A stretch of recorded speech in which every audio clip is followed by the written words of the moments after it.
CBSE class 10th के maths के 13 chapter statistics के एक्सरसाइज 13.1 का 6 क्वेश्चन है। The table below shows the daily expenditure on food of 25 house holds in A locality. तो उसमें जो है मीन याद करना है, लिखा है find the mean daily expenditure on food by a suitable method. यहाँ पर टेबल दिया हुआ है डेली एक्सपेंडिचर का और नंबर ऑफ हाउस होल्ड्स का। तो आइए हम इसको सॉल्व करते हैं। यहाँ पर जो है जो डेली एक्सपेंडिचर का टेबल है इसको लिख लेते हैं, जो किस प्रकार है 100 से 150, 150 से 200, 200 से 250, 250 से 300, 300 से 350। यहाँ पे नंबर ऑफ हाउस होल्ड जो है, जो कि फ्रीक्वेंसी है FI, इसको लिख लेते हैं 4, 5, 12, 2, 2।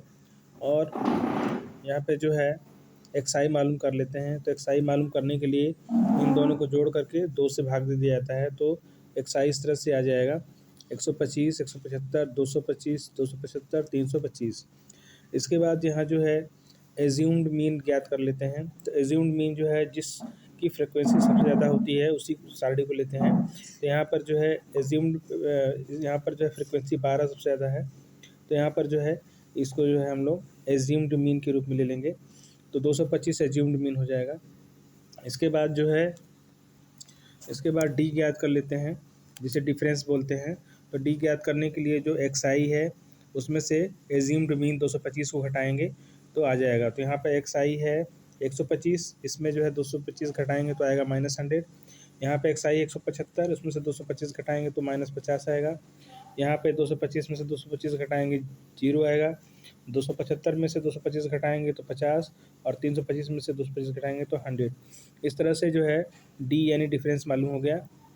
इसके बाद जो है UI ज्ञात करेंगे। तो UI ज्ञात करने के लिए जो डी ज्ञात किया गया है उसमें जो क्लास इंटरवल है, यानी कि जो सारणी दी हुई है यहाँ पे डेली एक्सपेंडिचर वाली, इसका जो अंतर है उससे घटाते हैं। तो 150 में से 100 घटा देंगे तो आएगा 50। तो यहाँ पे जो है जो XI में डी डिफरेंस मालूम हुआ है उसमें 50 से भाग दे देंगे तो आ जाएगा UI। तो यहाँ पे जो है -100/50 2, -2, फिर इसी तरह से -1, 0, 1, 2 आ गया UI।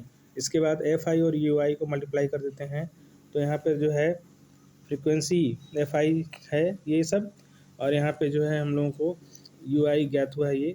तो गुणा करने पे आएगा -8, -5, 0, 2, 4। इसको टोटल कर लेंगे तो आ जाएगा सिग्मा FI/UI बराबर -7। अब मीन का फार्मूला जो है वो इस प्रकार है A+H गुणे सिग्मा FI/UI बटे सिग्मा FI। तो यहाँ पर जो है A बराबर एज्यूम्ड मीन है, हम लोगों ने एज्यूम्ड मीन माना था 225 को, तो एज्यूम्ड मीन 225 है, और H क्लास इंटरवल है जो कि 50 है। तो फार्मूला में हम लोग ये सब चीज़ें रखेंगे। तो यहाँ पे आ जाएगा 225 + 50 गुणे -7, सिग्मा FI/UI जो है -7 आया था, -7, और बट्टे जो है सिग्मा FI 50, सिग्मा FI 25। तो यहाँ पे जो है हम लोग सिग्मा FI 25 लिखेंगे। इसके बाद इसको हम लोग कैलकुलेट करेंगे तो आ जाएगा 211। तो आंसर लिखेंगे 10 mean daily expenditure of on food is RS 211।